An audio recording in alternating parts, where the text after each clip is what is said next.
Hello everyone and welcome back to the Chassis Variant series. Myself, Critical Rocket. We're sticking with the Executioners and we're on the B variant this time. And let's get out of the way, the B variant is wholly undesirable. Not for its weapon complement or anything like that, simply because its hardpoints and omnipods are really lackluster. It's a variant that was designed to engage enemies at any range, so long range it had an ER PPC, and at short range and medium range it had an Ultra AC-20 and a single ER medium laser. This also mounted a single AMS system.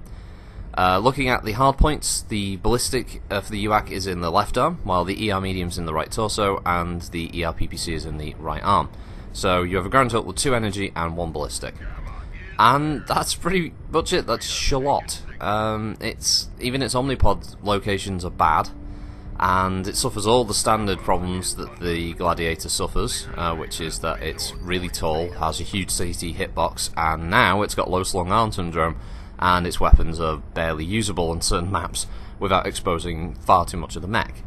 Luckily for me, the team I was with were some kind of rabid, murderous psychopaths, and they tore through the enemy team, so luckily I didn't really have to worry too much about getting into the fight, because they were all over the enemy team. They just got slaughtered. It was brutal. I just ended up perching myself and watching most of the action, just firing an ER PPC at targets, you know, randomly trying to get a lucky hit.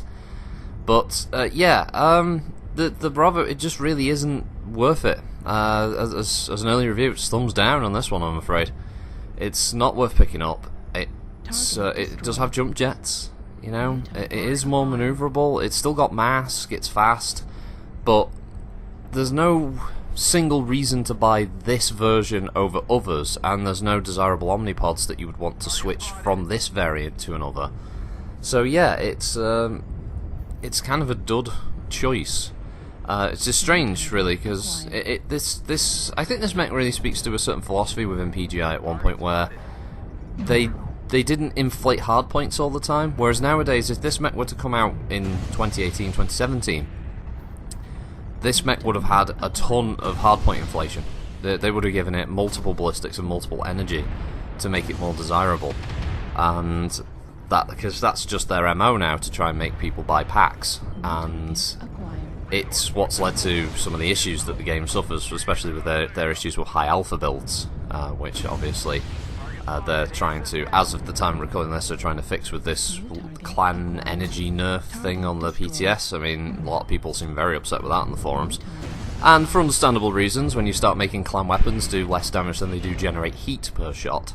So there's no positive part of the entire exchange, and I think part of that problem is that they've, through a mixture of not having sized hardpoints, overinflating hardpoints, and allowing the level of customization they do, they've created a monster in the form of this 94 or 96 point alpha DPS that some clan mechs can achieve, and they're desperately trying to think of a way to stop people from doing it.